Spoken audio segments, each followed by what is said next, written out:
organizing committee and the chairman for the opportunity to come and talk to you about some of our research activities as they apply to lignin upgrading and valorization. And these studies have been done at the University of Tennessee with my research colleagues.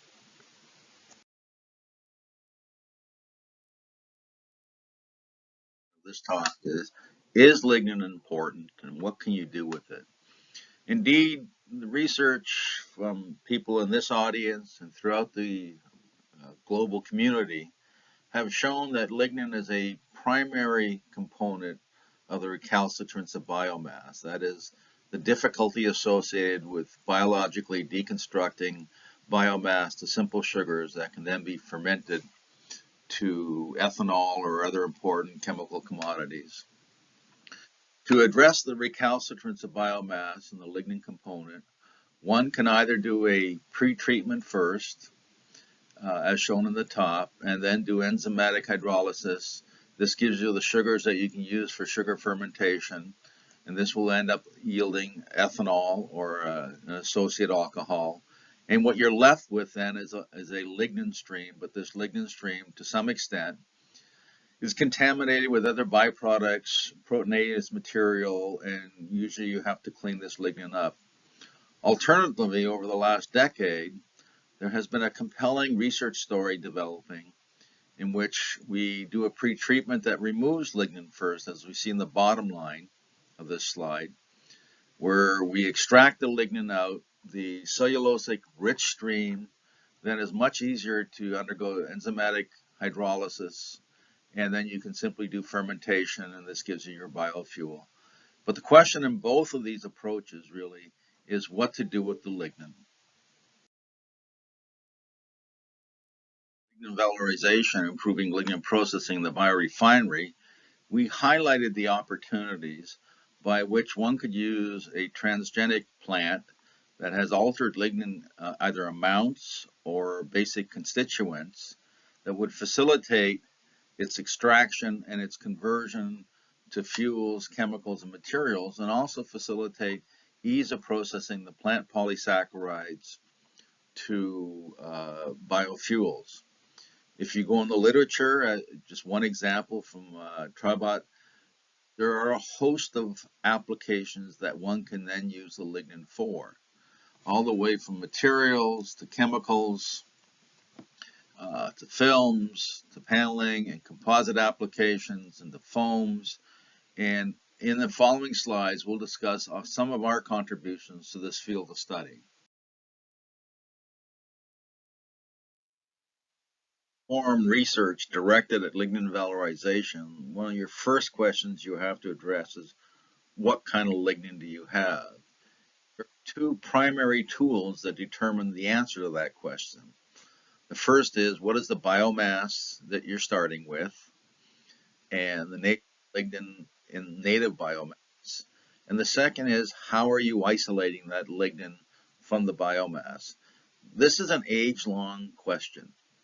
Indeed, early in my career, we spent considerable time and resources looking at the structure of lignin extracted from softwoods and hardwoods by kraft pulping. You can see two slides here on the changes in the structure of lignin using CK, which is a conventional kraft cook, and EK, which is an extended modified continuous cook.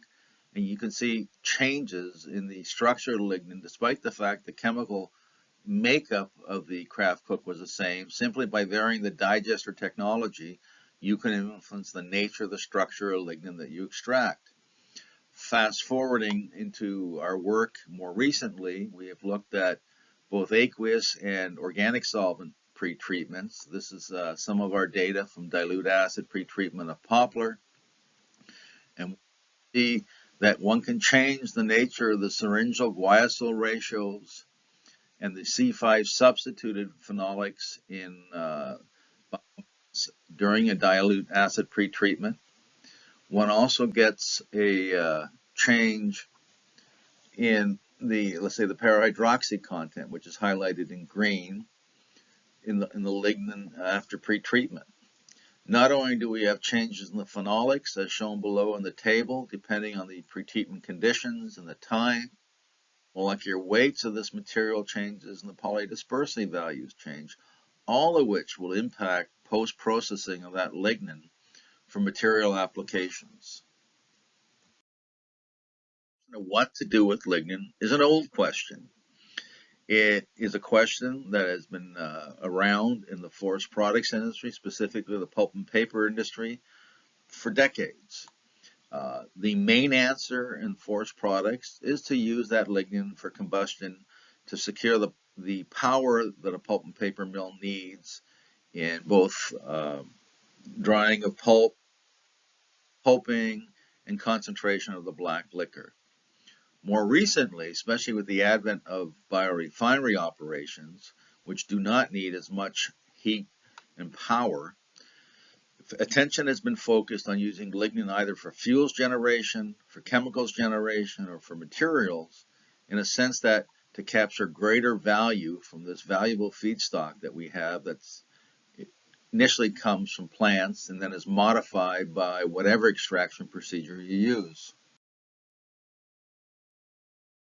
With lignin has become a very popular topic in the literature, and that is the utilization of lignin for biofuels, either for green diesel, for marine fuel, or for JPA for aviation. The approach in that is to leverage nature's biochemical pathways, and as we reported in Trends in Biotechnology, organisms such as Rhodococcus are very well suited to take lignin and through a variety of biological pathways convert it to triglycerides that can then be used to simply make green diesel or JPA. Our studies, we certainly have shown that DSM rhodococcus and PD630 are very effective at doing this, but truthfully, they are not good at handling high molecular weight. Hence, you need to basically either fractionate your lignin samples that could be isolated from kraft pulping or organosolv, or you need to incorporate technology that will lower the molecular weight of the lignin such that Rhodococcus can more readily use its biological mechanisms to convert it over to triglycerides.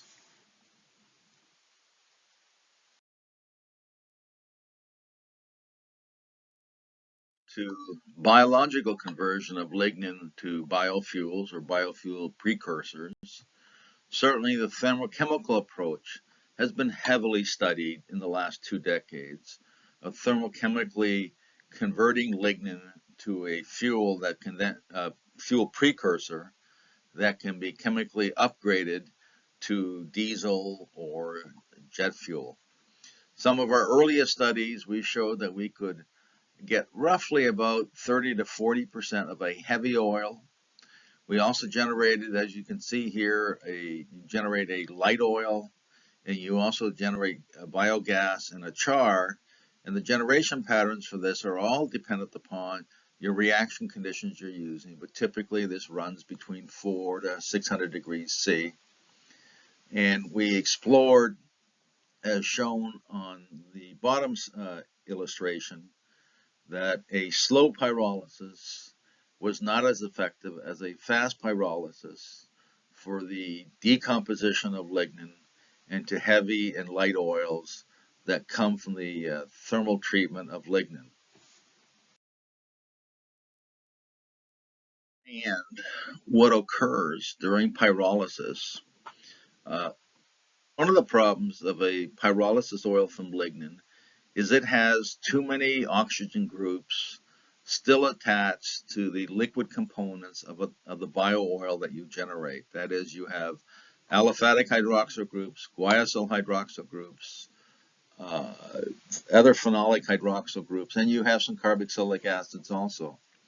So as to facilitate a reduced amount of these oxygen groups in the bio-oil, we've been actively screening a host of zeolites that, due to their catalytic sites, could enhance the either decarboxylation or dehydration of a bio-oil, the amount of hydroxyl groups you find present in the final bio-oil. These results I show you here is a screening of a series of zeolites that we have looked at, and then we characterize the products by NMR. And you can see in most cases the aliphatic hydroxyl group content decreases, the guanylyl hydroxyl group decreases, and the carboxylic acid groups decrease. Very effective for zeolites if you do it in situ. There's a reduction in aliphatic hydroxyl groups and the carboxylic acid groups as they're nearly completely removed. We have some modifications of the phenolic groups, but really not efficient enough so as to say that we've made a green diesel or a green gasoline.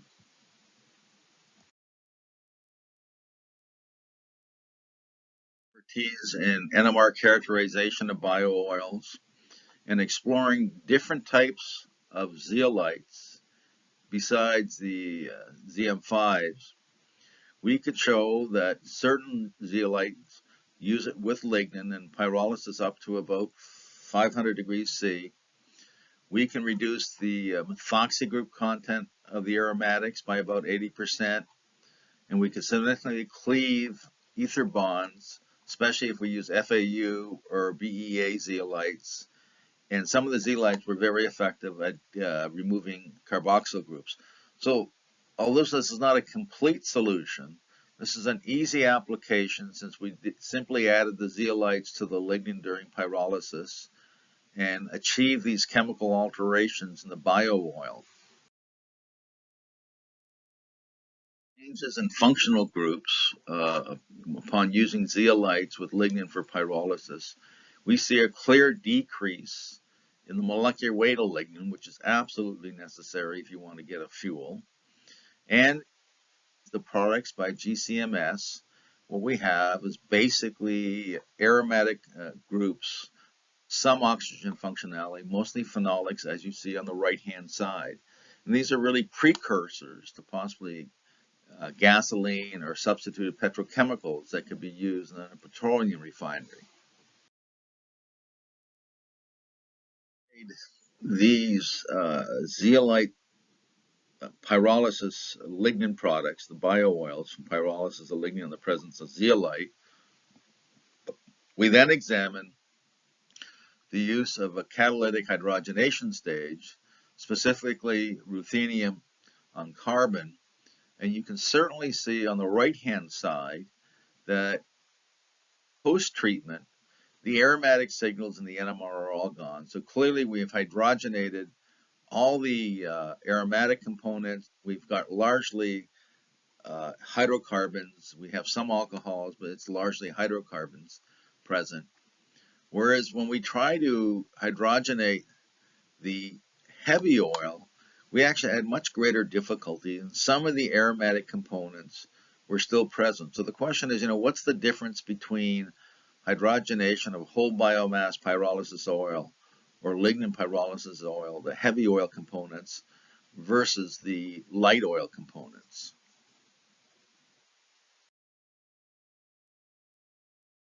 Surrounding this issue and looking at the hydro treatment of a heavy oil, we determined if we did a two-stage hydrogenation, that's two stages with hydrogen and ruthenium on carbon, we could convert all the aromatics over to aliphatic structures where we still had some hydroxyl groups, but they were significantly decreased.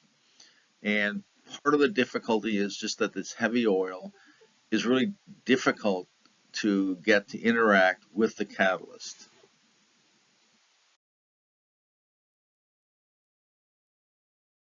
To utilizing of lignin is to decide that you're not going to break down the molecular weight at all, that you're going to use it as a polymer. And if you're going to use it as a polymer, a very compelling field is to use lignin as a polyol in the synthesis of polyurethanes. This is very attractive since the polyurethane market is a very big market. It's spread between building construction, packaging, appliances, transportation, furniture and bedding, and even your running shoes. And in that vein, there's a growing need by and desire by consumers to have green-based polyurethanes. And Placement of the polyol, the petroleum polyol with lignin is a compelling opportunity, let alone that lignin provides functionality to reduce UV exposure to the material, since lignin can absorb UV light. And lignin itself is an antioxidant, so it should stabilize the lignin polyurethane foams for a much longer time.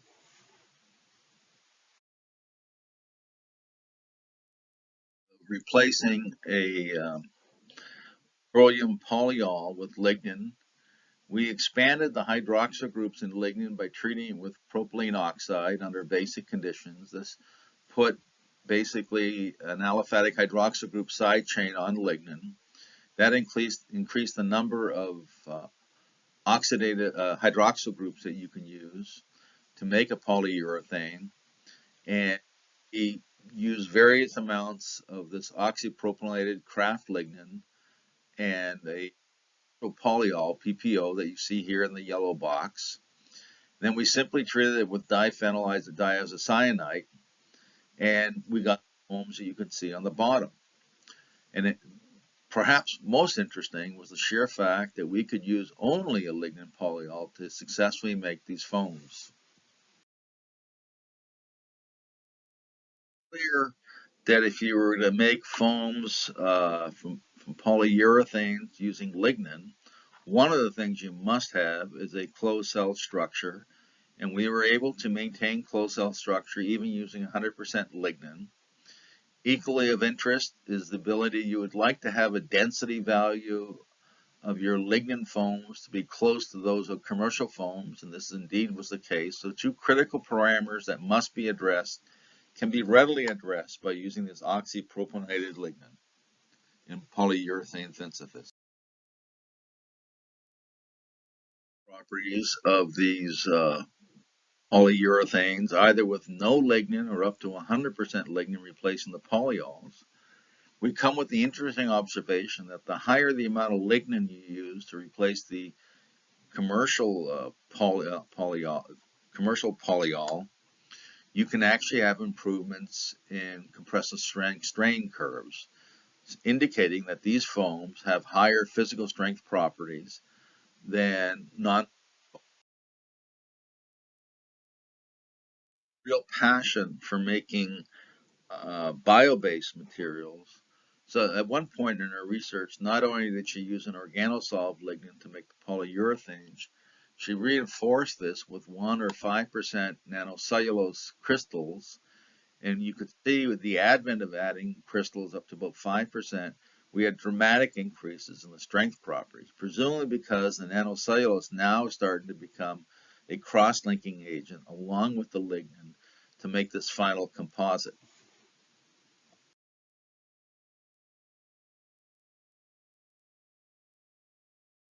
We've always had when working with almost any source of lignin is its polydispersity, such that when you try to optimize one physical strength feature, let's say you may be able to optimize it for the high molecular weight fraction of lignin, but it doesn't work for the low molecular weight fraction of lignin, or alternatively, you can optimize it for the low molecular weight fraction of lignin, but you're not in the optimal source for the high molecular weight lignin. Hence, we've been very actively exploring what benefits do we have if we fractionate lignin, and this is a very simple fractionation protocol where we dissolve it in, let's say, acetone methanol or THF methanol, and simply add hexane as an anti-solvent to start precipitating some of the lignin, and then adding more hexane to get another insoluble fraction, and so on and so on and so on until you recover all that lignin you put into solution. If you fractionate lignin by the addition of an anti-solvent, what you find is you can have, as shown on the left-hand side, a variety of different molecular weights for your lignin, from very high, which is one of the first portions that comes out, to very low molecular weight. And the PDs now have naturally gotten tighter. And not only do you have differences in molecular weights, as you see on the right-hand side, the nature of the aliphatic hydroxyl groups, phenolic hydroxyl groups, carboxylic acid groups all change for each fraction. It's to no surprise that these hydroxyl groups influence solubilization of lignin, and as you add hexane and make it less soluble, they naturally fall out of solution at different rates because you have different functional groups in that lignin. All of this is exciting because this means you have the opportunity to have a narrow polydispersity sample of lignin with different functional groups that you could optimize for material applications.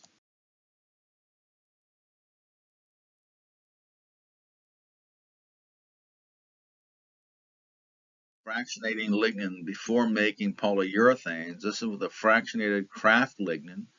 In the upper left-hand little caption titled A is with no additional second diol, you can see that two different fractions of lignin give us two different tensile strength strain curves.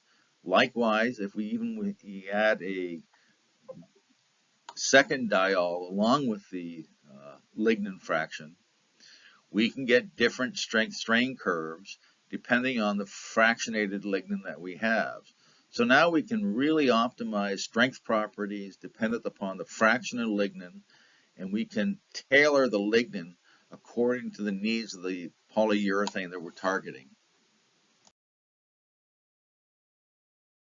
Kraft lignin as a starting resource for polyurethanes, you don't have much opportunity to change its structure by changing the Kraft pulping process, because a primary target for Kraft pulping is a strong fiber for paper making. Alternatively, you're looking at biorefining operations where, let's say, you're going to convert biomass to biofuels. Then you have the opportunity to vary the severity of the pretreatment, which potentially could change the structure of lignin itself. To explore this, we looked at the self-pretreatment, which is a acidic THF water treatment of biomass. In this case, it was roughly 1-to-1 water THF with a little bit of sulfuric acid as catalyst. After the pretreatment was done, we neutralized with ammonia. THF was removed by boiling, and the precipitated lignin was washed with water and then diethyl ether to allow for our lignin yields. And no surprise, the greater the severity, the more lignin we recover. The bottom number of 142% is really because we're starting to generate a significant amount of pseudo-lignin because it was just way too severe. In the case of fractionated lignin, if we vary the severity of the self-lignin, we can vary the polydispersity, and we can vary the molecular weight profiles of the lignin that we recover, as shown on the left-hand side with the molecular weight curves. Or if you look at the bar curves of self 1 to self 5, there's a dramatic drop in molecular weights as we have a more severe pretreatment. So that means we can tune the molecular weights according to the reaction conditions used in self. Tuning the molecular weights of that lignin depending on the severity of the lignin, we have a dramatic change in the nature of the hydroxyl groups present in that lignin. This is readily determined by using phosphorylation of lignin followed by P31 NMR, and you see those spectra on the left in slide A. Slide B quantifies this data, and you can see that the phenolics increase as we increase the severity of the pretreatment. This is undoubtedly due to the hydrolysis of beta-aryl ethers, and that we have a loss of para-hydroxyphenolic groups also, as you see in slide C.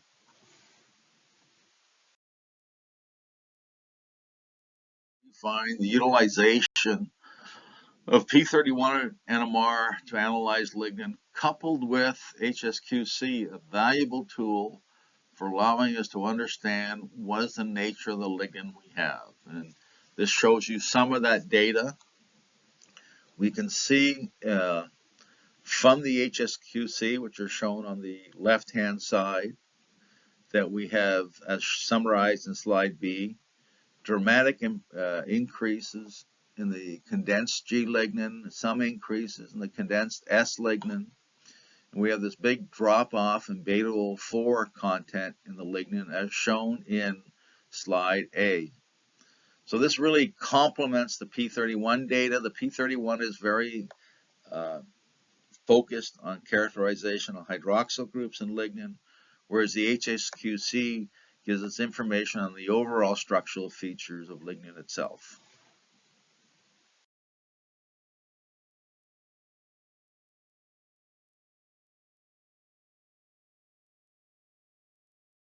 It showed we can really change the nature of the lignin that we isolate from self depending on the severity conditions used.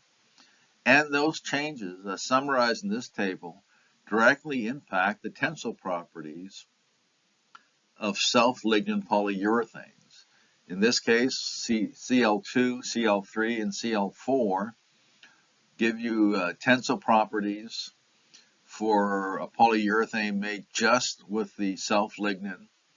And Cl2-PEG, Cl3-PEG, and Cl4-PEG are the tensile properties of self-lignins, polyurethanes, in which we have 50% PEG added to the self-lignin, which really promotes solubilization of lignin during the polyurethane formation process.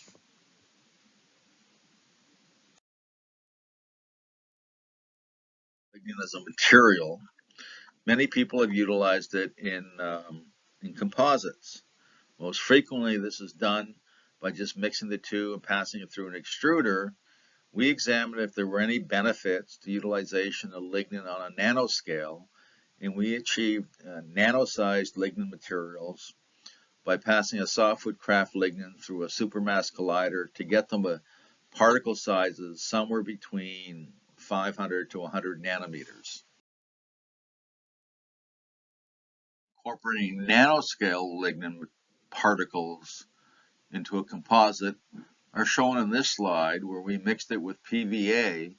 And if we have it on the nanoscale, we have a much more uniform distribution of lignin in the composite versus you see on the bottom where you have islands of lignin and islands of PVA versus on the top where we have a uniform distribution throughout the film. And this then clearly is reflected both in physical properties and in thermal properties of the composite, benefiting from utilization of this improved dispersion by having lignin on a nanoscale.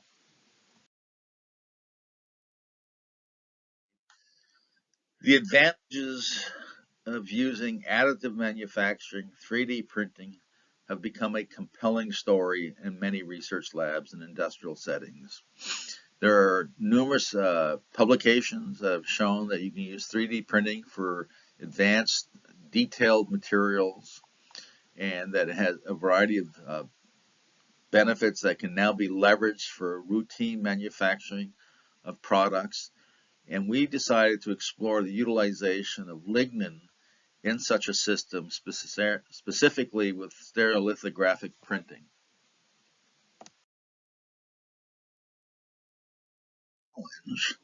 And acknowledging that undoubtedly during stereolithographic printing, we hadn't sufficiently polymerized the material. We studied a set of thermal treatments in which we did post-curing of our printed material. And as you can see on the right-hand side, once we do that, the physical properties with lignin, even though it's a small amount, were dramatically improved and outperformed the control with simply methyl acrylate. So we can get a final printed product that has exceptional physical properties due to this reinforcement with low amounts of lignin. Hopefully tried to convince you that the lesson I was told in 1989, that the only thing you can make anything you want from lignin except money, is now slowly starting to be phased out. Indeed, the lignin market is supposed to be reaching about $740 million by 2028. Our understanding of the structure of lignin, our control of its structure, and understanding its conversion chemistry, either to fuels or chemicals and materials, has dramatically increased in the last decade. And I believe we are on the verge of seeing a variety of value-added materials from lignin, leveraging the science and the engineering that we have built up over the last 2 decades.